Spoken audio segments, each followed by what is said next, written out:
everyone. Welcome to my podcast, Judy Howard is Making It Happen.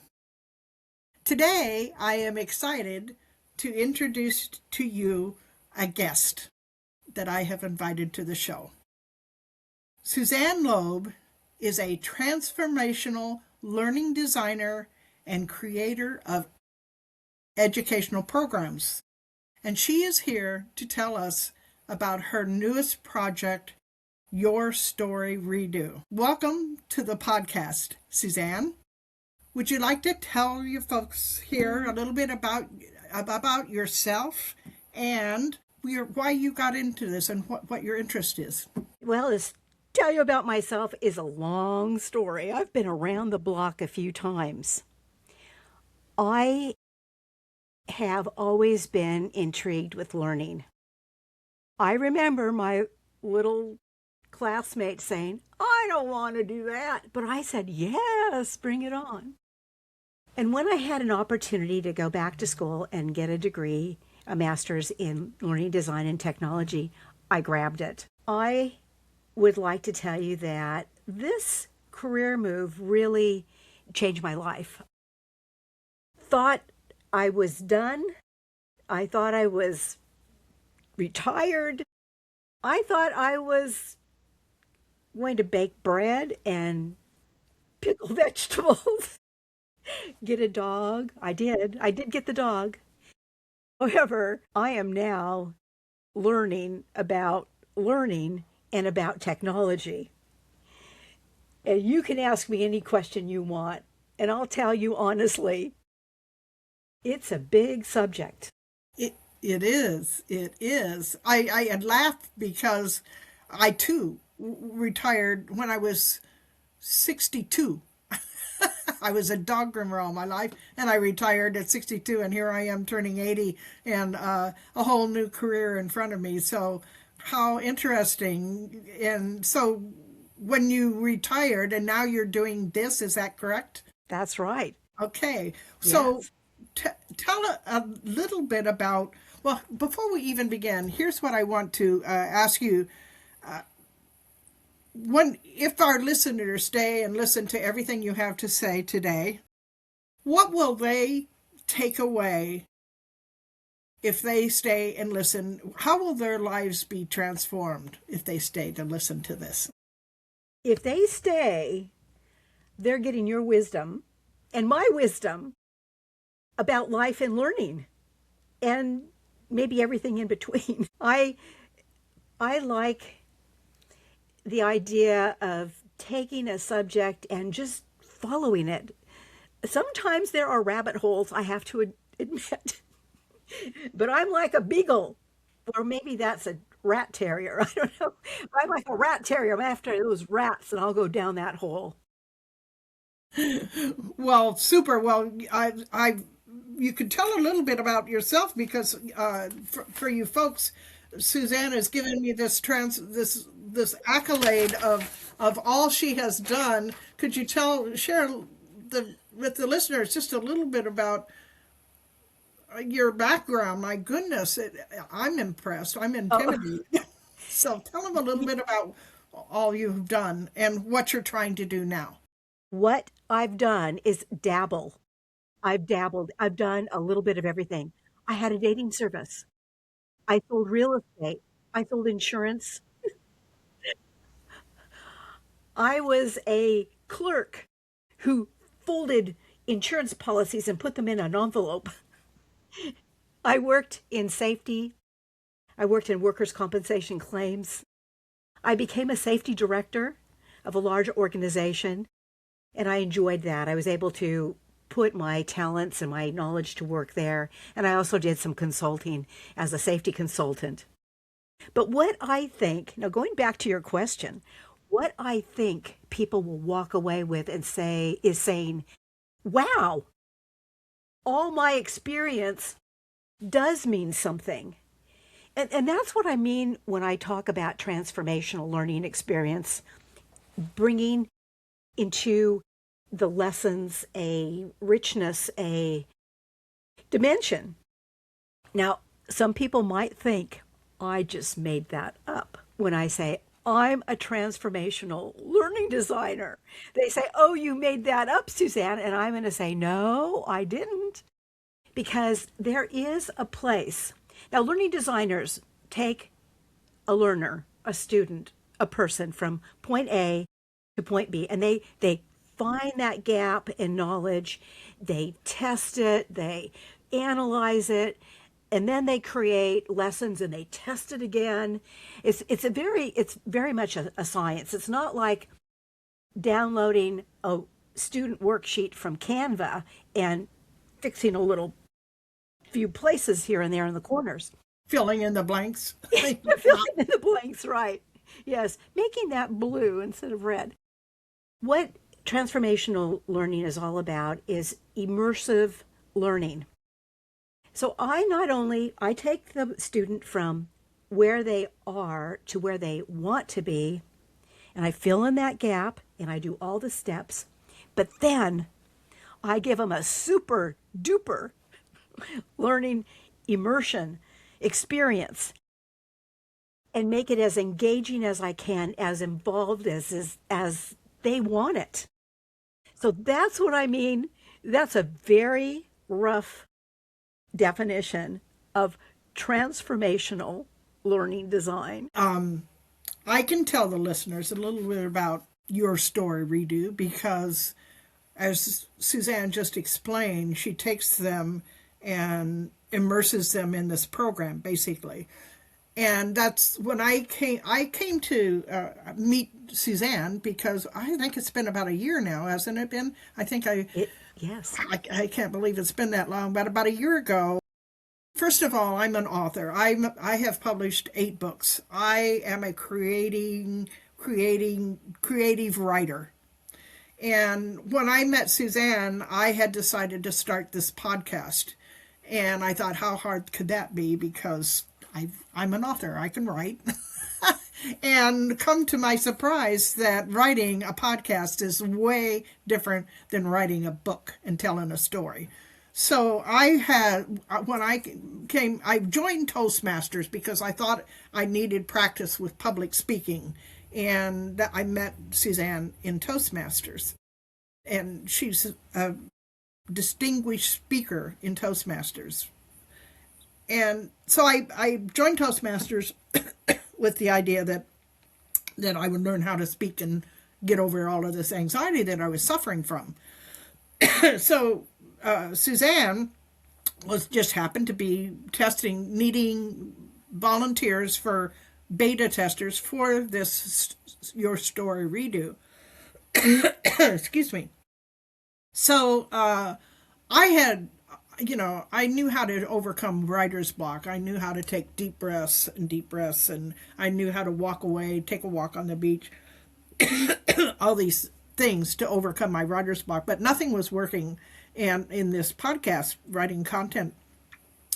So she's looking for a beta tester. I'm saying, I'm desperate, I'll take this. I'd known about it. I knew it was a successful method because it had been used for Iraq veterans coming home with PTSD, and they were having a lot of success with this type of philosophy. So, excuse me.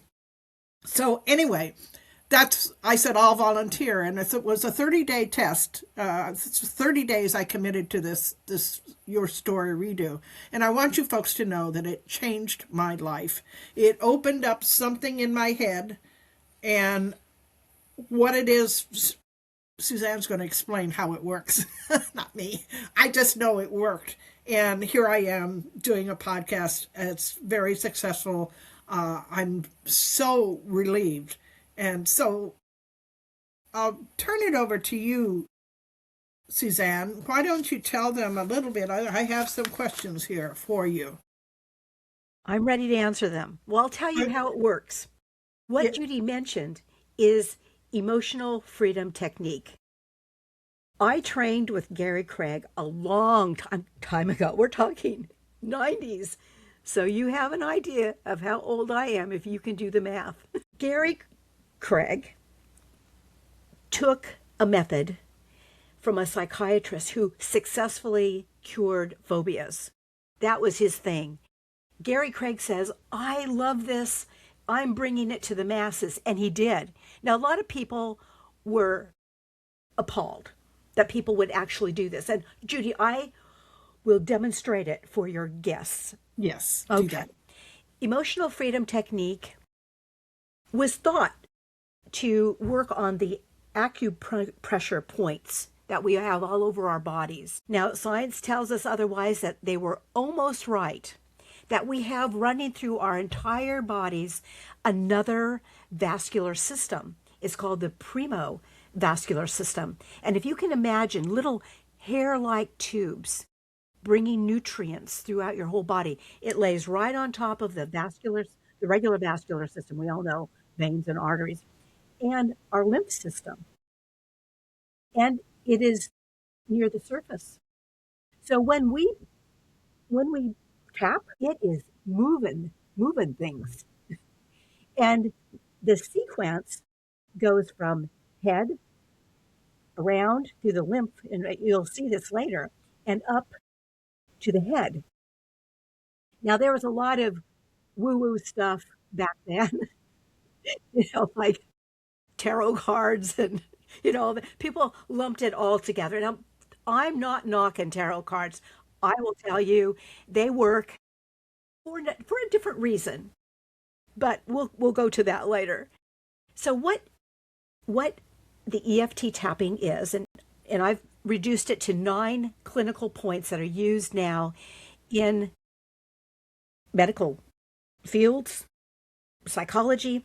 You start by doing the karate chop. Now, you'll notice I use all fingers because there are a lot of little hair-like tubules going on that need to be activated and to push things through. So this is the setup. You say, even though I have this problem, I thoroughly accept and love myself. That's the setup. Then you go up here and you start tapping above your eyebrows. You tap on the corner of your eyes, tap under your eyes, on top of the nose, chin crease, collarbone. And this is where the lymph system comes in, under the arms. And then you bring it all together, and you tap on the head. Now, what I did, Judy, is I had this long saga about how your story, Redo, came about. I want to hear that. Okay, maybe I should launch into it right now.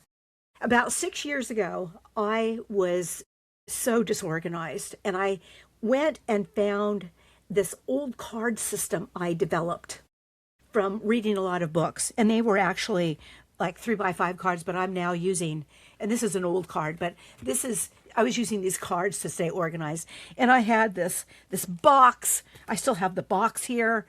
I'll show you, Judy. This box is really something. This is my box.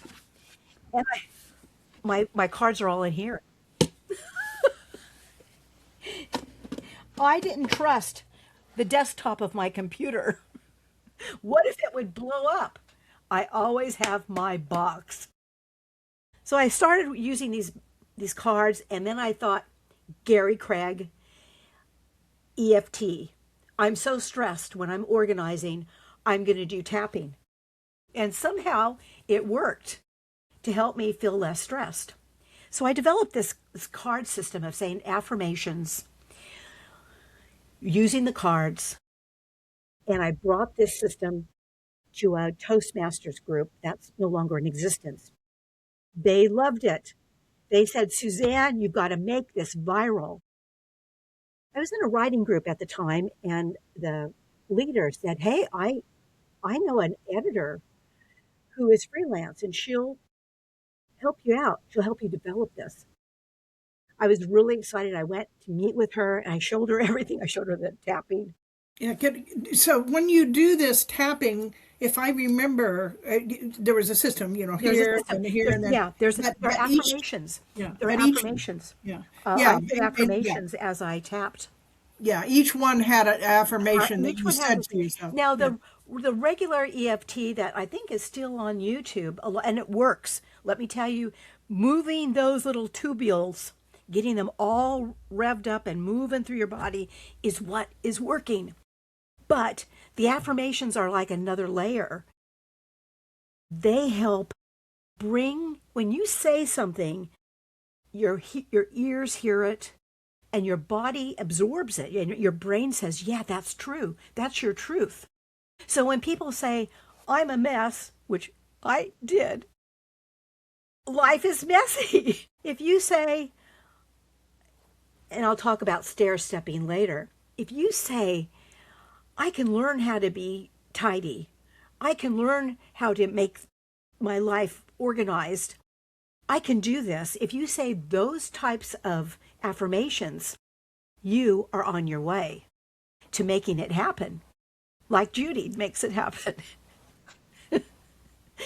So there I was, tapping my heart out in front of this editor, and she said, Suzanne, you put a lot of work into this, but it won't work. So I gathered all my cards, left, went home and put them in a banker's box, one of those big boxes with the lid, and I put it in my basement.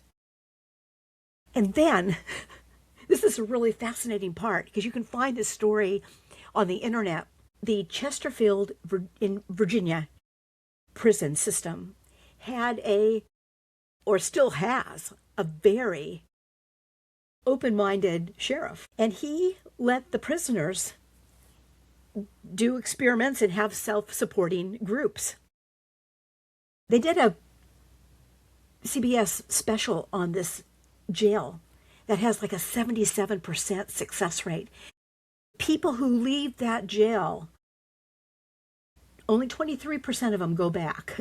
77% of the prisoners who went through this EFT-based system stay out and have a productive life. And when I saw that, they said, oh, and they showed them doing groups, doing fist bump, and doing affirmations, and they were tapping. And the CBS special did not say anything about Gary Craig, said nothing about tapping, but I knew, Judy, I knew that was my signal that I needed to get that box out and Yes. rework it.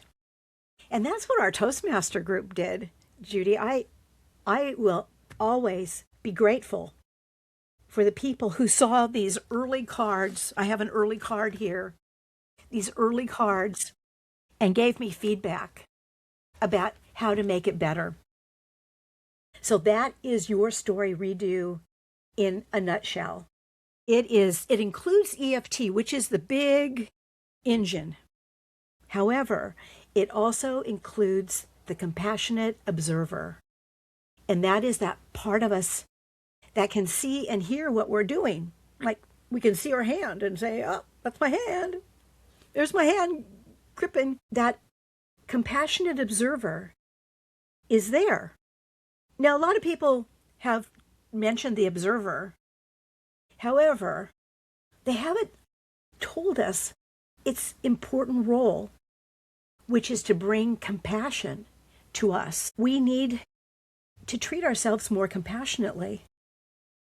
And one of the problems I discuss in the book is the fact that people are crumbling. And I heard from somebody who works internationally. He says this is it all over the world. People blame COVID. People blame AI, life online. But what it is a lack of, number one, human connection, and number two, we're losing the connection with ourselves. And that's what I'm doing with this book, Your Story Redo, and the package, the Clarity Kit. I have one around here somewhere.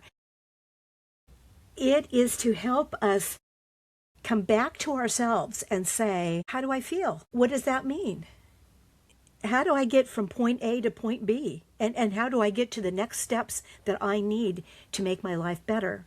Or even the big question, which, what do I need? Judy, did you know that we as toddlers have everything we need.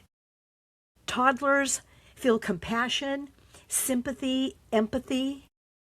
They can put together thoughts. They might not be able to talk so well, but things are going on in their minds. When we are 3 or 4 years old, we have everything we need to lead a good life. And the problem is the school systems, society, our parents, God bless them, they do the best they can. But a lot of them, hey, they just learn parenting from their parent. And, great grandparents might have made a few mistakes, passed them on. And here we are, we get them. We know how to draw. We know how to explore, experiment, and learn. And one of the things I want to do in this book is give permission to the reader to explore, to doodle, to color, because that is what helps our brains process. Our little toddler selves knew that, and that's what we need to relearn. A Yes. lot. Yes, I love everything you said because if anybody knows me, I am a student of positivity. You are. And there's all kinds of methods to overcome the anxiousness in our lives. And you had mentioned something about Gen Z generation and how, I mean, we are all in a crisis. I just talked to a gal I went to Walmart and she was the greeter at Walmart. I said, "How's your day?" And she says, "Well, it's okay."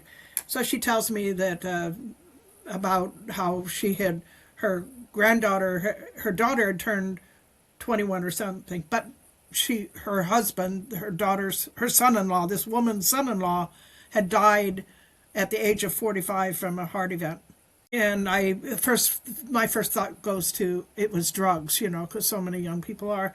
But she says, no, he wasn't on drugs or anything. And I says, then it was stress, wasn't it? And she said, yes, it was. And the number of heart events have gone sky high since what I call the dark days. And like you said, Suzanne, children have it all. We have everything. And what this compassionate observer that you talk about in Story Redo is what fascinated me about this, because I'm not a meditator, and but there's all kinds. So anyway, with Story Redo, not only are you affirming, and affirming is like a prayer, and it's just saying I am this because I always have been and I always will be. It's just that we've forgotten, or we've told ourselves a different story, because when we're little we get told other stories, that you're not to do this, you're not to do that, you're bad if you do this, you're bad. So anyway, that's what I love about the title of this project of yours, is it's Your Story Redo. And there's a lot of talk in the writing world about redoing your story, rewriting your story. Writing is another way of triggering all of this. So I like this because it's an old Chinese philosophy, isn't it, Suzanne? It is. And we can Coach. trace it back through many cultures.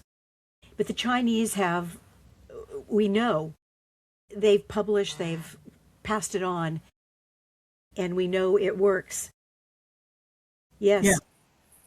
Well, can you do you have any stories of particular? I mean, I told my story about success rates with this story redo. Tell me a little bit about. Do you know some of the people in Toastmasters? I know they were sharing their story about Yes. as a beta tester. Yes. And there were some other people outside of Toastmasters who joined my test. I had about 30 people testing this and giving me feedback. And I put together their stories. Yeah. And there's a little bit of me in this next story. I tell the story about Jackie, who a lot of this happened to me. Not all of it, but enough. Okay. So I tell the story about Jackie. And Jackie is chronically late.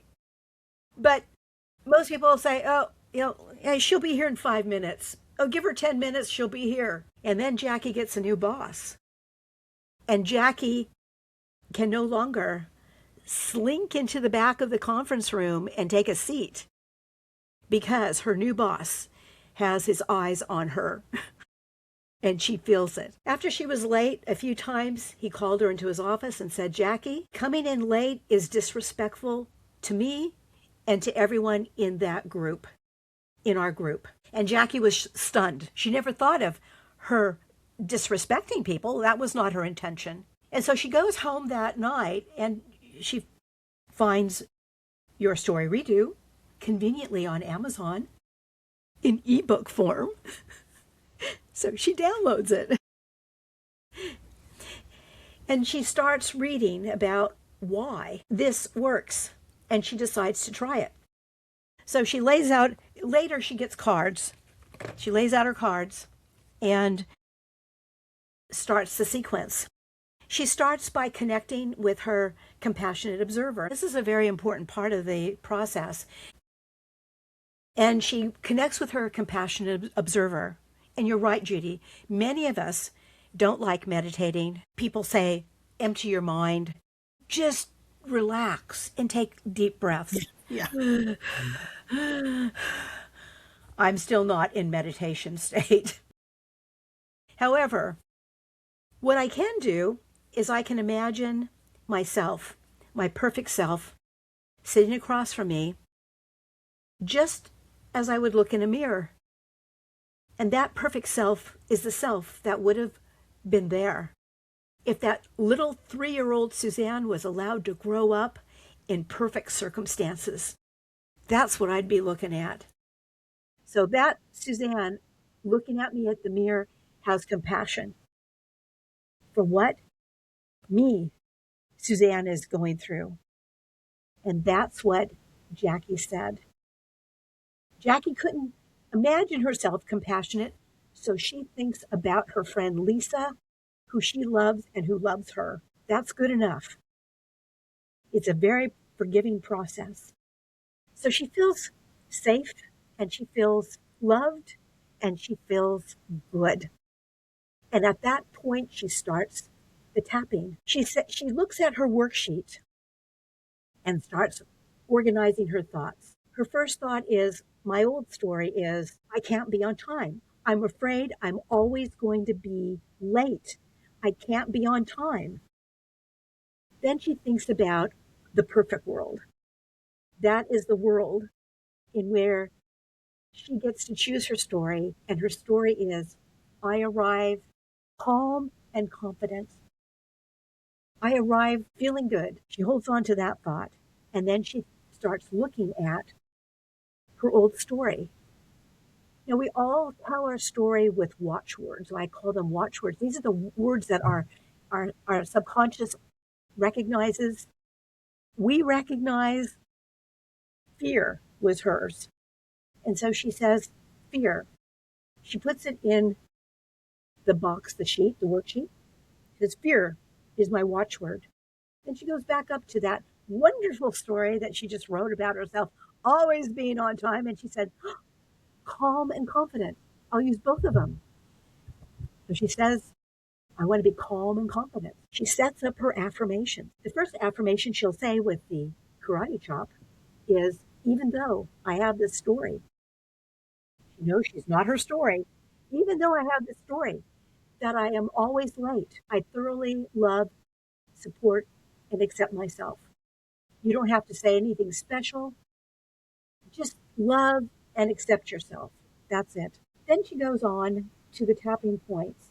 And what I have are worksheets for the reader to organize these and decide ahead of time. And I have an easy organizer to gradually stair step these affirmations. And I'll talk more about that. That's how our mind accepts these affirmations. Not repeating them 100 times like people say, look in the mirror and say, I like myself, I like myself. It doesn't work. Yeah. So Jackie is there. She's accepting herself. And she says the first thing, I want to change. I need to change. That's her first affirmation. Her second one, she thinks needs to be a little bit smaller stair step. I need to want. I not only want to change, need to change, I want to change. Then she goes into the next step is I can learn. I've learned things in the past. I can learn. I can learn to change my lateness into calm and confidence. Then she goes a little bit more to the neutral. And I have this is all explained. She goes into the neutral. And at this point she's gone through this tapping under the eyes. When she gets here, she wants to get neutral. I can learn. That's her whole thing is I can learn. I've learned things in the past that were hard. I can surely learn how to be late and turn that into being calm and confident when I arrive. Because she did learn how to be late. She learned how to be late from her family. All of them were late. That's the way she thought life had to be lived, was being late. And now she's learning that she can change. It's just a story. She gets down here and she says, I am my new story. I am now calm and confident. Under the arms, I've learned to be calm and confident when I walk into a meeting or arrive anywhere. And when she brings it all together at the top, she says, this is her new story. When I arrive for a meeting, I am calm and confident because I'm a little early. And that's so I can be on time. That's what I learned, Judy. You can't be on time. You've got to be a little early so you can be on time. Yeah, watching you go through that, I remembered when I was going through it with my anxiety, because no matter what I wrote on paper when I was trying to write a podcast, it just came out so garbled, and I couldn't understand. I have never had a problem like that before in my life, and I thought I was going crazy. And so my affirmations were, I can see the words are clear, and I have clarity, and I would say all of these positive things, that I am calm, and I would, when I'm saying these things, I believe, maybe it doesn't only happen with me, but I saw myself writing and speaking with confidence and clarity. And when you affirm, it's because it is like a prayer. It creates a reality. It all sounds woo-woo, but I tell you, and I'm not a meditator, but I have learned that meditation isn't just sitting there and meditating, because I cannot do that. I cannot sit still that long. But meditating is going for a walk. Meditating is doing this, just affirming. Meditating is sleeping, getting enough sleep. There's so many ways that meditation forms. So all of these healing, educational, transformational pieces of learning to be calm and clear and loving, it's all positive things, which is what we were when we were kids. I remember helping a gal who had been molested. And she was talking about how she would get so anxious. She was trying on bras in Fred Meyer's, and there was a husband sitting. I can remember husbands always were sitting there waiting for their wives to get done shopping. That's how old I am. But evidently they had one in Fred Meyer's where the men could sit down. So every time she walked by, he would see her with her bras going into the dressing room, and that just stressed her out just terribly. And she says, I don't know why they're doing that. And I couldn't really identify, but I knew she was stressed out. And I said, that was because you were a little girl when that happened. And I says, why don't you, the next time you do that, just take that little girl by the hand and tell her you're okay, I'm a big girl and I'll watch over you. So all of these little affirmations that we make changes our lives and gives us calm. And this story redo is very effective. And what I loved about it is that I could do it anywhere. It's maybe it's not, you could hide and do it, if you embarrassed doing, but it works. That's all I know. It does trigger something within you, just like deep breathing does work for me. And I can get clarity and answers, ideas. So all of these, we discount our bodies too much, and and we discount what we think we know that we don't know. So I'm excited about what you're doing with this, and your book now is completed, and it's is it on Amazon now? Is it out there for the world to see? It's not quite there yet. It's Okay. going through editing, Okay. and it will go to the editor on April Fool's Day, Okay. and then it will be published. It'll be available on Amazon and many other outlets. Okay. So maybe you could tell a little bit who this book is for. It's out there. Who listening right now could take advantage of your book? Now, I personally think everyone Yes. can benefit. I think, in particular, the Gen Z generation. I was stunned, horrified, and appalled that social scientists have been checking depression levels, and they found that Gen Z dropped 21%. They're more depressed in between 2019 and 2020.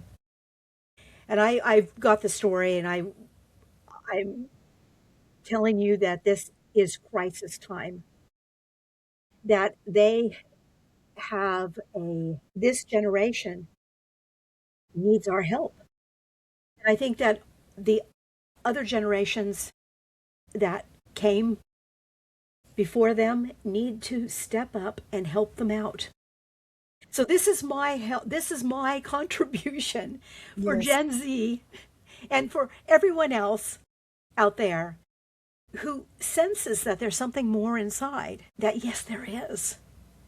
There is that entire self that has been buried, brutalized by school systems, by society, and now more recently in the last several decades, the internet, social media, bullying, terrible things that have happened to people through social media and through being sucked into scams even.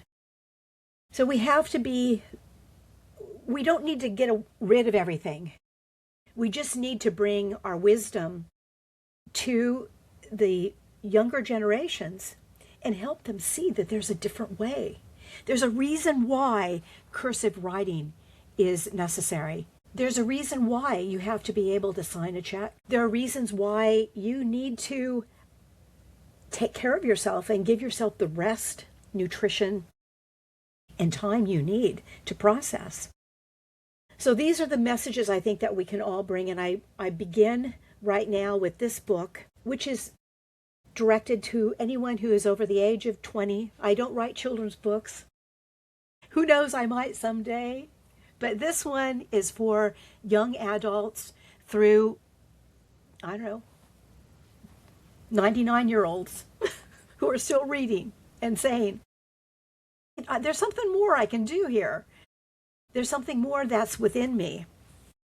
And that's what I want to do, is bring them a problem-solving technique, to ways to enhance their creativity, their cognition, their ability to learn, to see that sequences are important for our brain, and that we need to gently stair-step everything, just like we stair-step those affirmations. Because those stories are deep embedded. By the time we're 7, we believed everything people told us about ourselves. In school, our parents, well-meaning adults, got in there and gave us some stories that weren't true. Or, now that we're older, they're definitely not true, but we're still carrying them around and saying them as if they were the truth. And what I want everyone to know is that you can change. It has to be gentle. It needs to be a process. I'm not a therapist, and this book is not therapy. I want to be very clear. This book is a learning tool, because we learn very young and very fast, and we never lose that ability to learn. So, just like Jackie, we can say, if we can't say, I'm on time, boss, I'm going to be on time tomorrow, and she misses, that crushes her even more. What she needs to do is gradually introduce herself to the ideas that she can be on time. She can get organized. And I'm going to tell the spoiler. Jackie learned through doing your story redo. It's not a one-time thing. You've got to go over it a few times to get that story right. Jackie learned that she learned from her mother that she had to be productive. She had to do one more thing before she left. And that was her problem. We can learn as easily as watching people who are role models. And Jackie watched Marie. Marie was perfect. You know those people. She watched Marie put her computer on sleep, gather her papers for the meeting, go to the break room and get a cup of tea, walked into that meeting a little early so she could be on time. And Jackie said, all I have to do is what Marie does. And as you know, children imitate each other and they're adults. Adults in their lives. That's how they learn to be who they are today. Now, I'm not here to bash parents, teachers. Everyone did the best they could. They didn't have this information. But now you do, and you can change your story. Very, very well done, Suzanne. Yes, my understanding of story redo and compassionate learner is that, first of all, we've lost connection. We believe that we don't need other people and that we don't realize how much we are all connected. I listened to a podcast and they were talking about how we became disconnected. It wasn't the iPhone, it happened a long time before that. They talked about when there was no machinery and they were farmers because they had to grow their food and the family worked together to grow the food. And that was your sense of purpose because everybody was working together for a common good. And then as more people came along, they invented a machinery so that would plow the fields. And so it disconnected them just a little bit from that connection with family. They didn't need the family as much because now they had machines. And then we started creating machines that made machines.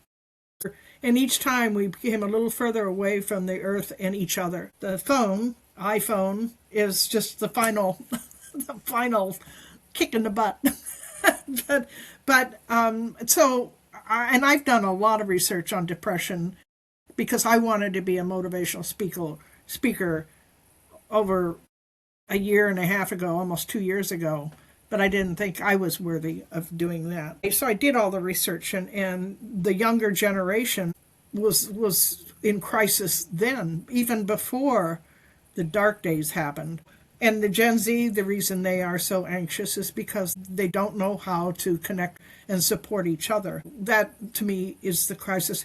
And what you're doing with Story Redo is at least you're becoming compassionate with that little girl who didn't know any other way except to withdraw. Story Redo is one tool, and it is a valid tool. It's just like writing. I become aware that writing the book doesn't matter whether the book is good or bad. It was the fact that they wrote the book, and that changed their lives. Writing is the conscious mind's way of tricking the subconscious to reveal its secrets. And that's also what happens when you tap. It releases something within you. There's science that backs all this up. So I encourage you all, folks. It'll be out soon. Thus, your story redo. And do you have any last words that you would like to share with the listeners about your story redo? Everything works together, and I think we forget that. That writing releases you. What a beautiful quote. I'm borrowing that. I want to make that mine. Beautiful. All of the things that we do, doodling, creating, dancing, singing, all of those things that are so human are part of us for a purpose. They make us more. They expand our mind. They expand our personality. They expand who we are. So I would like to also introduce people to this idea, and I love yours, and I want them to hold on to that, to write, to reveal the subconscious mind, but to also move and sing and create. All of those things help us become more human. We don't need to be less human. We need to be more human. So, Judy, thank you for this opportunity to talk about Your Story Redo. And people can go to my website, yourstoryredo.com, and I will put a worksheet and a story up for them to start with, just to get started before the book is available on Amazon. Thank you so much, Suzanne. It's been a pleasure talking to you.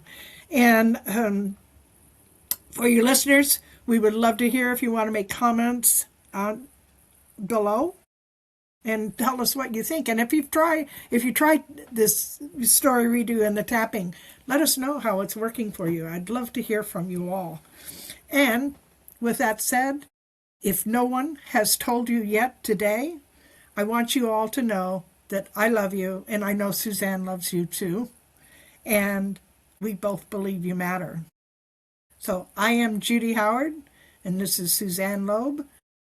Thank you for listening, and have a great day.